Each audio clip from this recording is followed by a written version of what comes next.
38 weeks pregnant and very much looking forward to meeting the little one.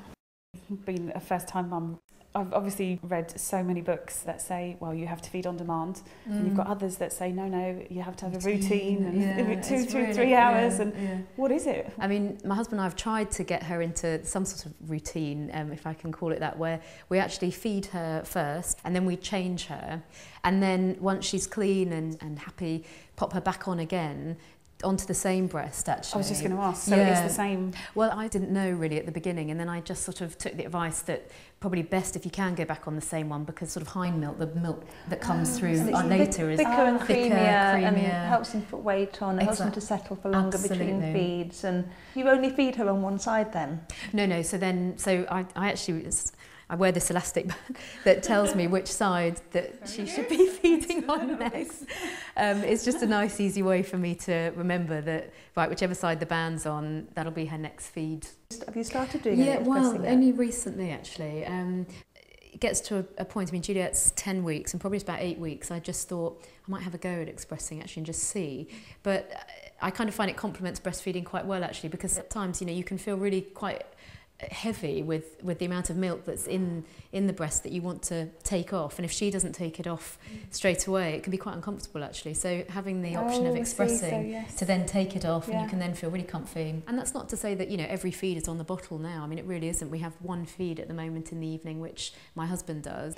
One of the things my husband and I wanted to do was just sort of maintain a life away from baby, not away from baby, but just to go out every so often. And I kept thinking, well, we can't really leave a 4-week-old with my mum or something, because if I'm going to have to feed.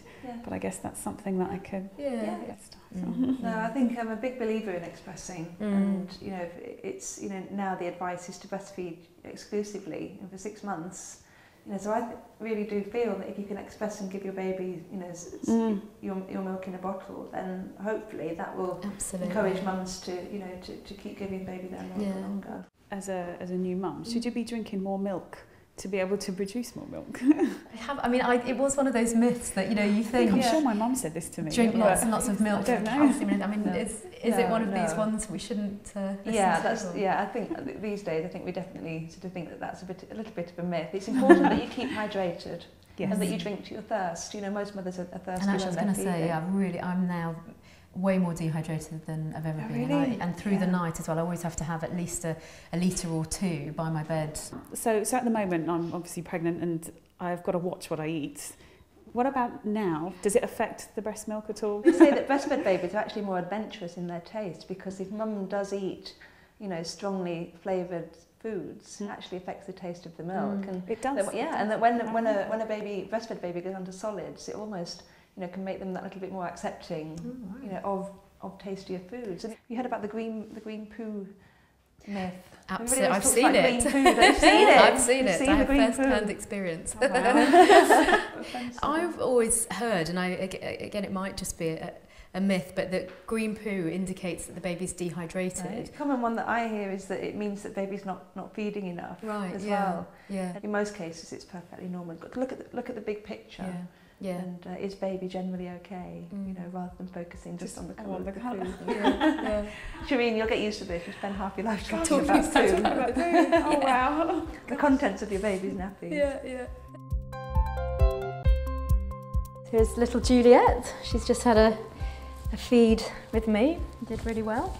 Sort of during the day, she's feeding pretty much every sort of 2.5 to 3 hours, really. And the one thing I am trying is just to really fill her up during the day, which has sort of been working. I mean, she's a good feeder. She's certainly a hungry little thing, and as these cheeks will show. But I do try, particularly at night, to keep the lights low, and often she will just drift off. And sometimes she will wake herself up by sort of gurgling a bit, and I don't jump to her immediately. It sounds like you've got a really natural, realistic approach to it, which is what you need.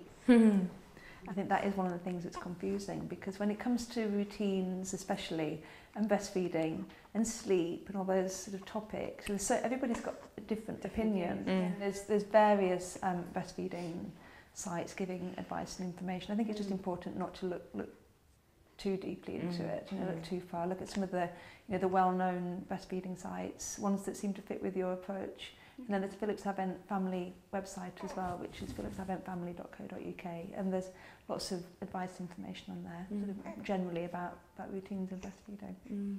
She looks really happy.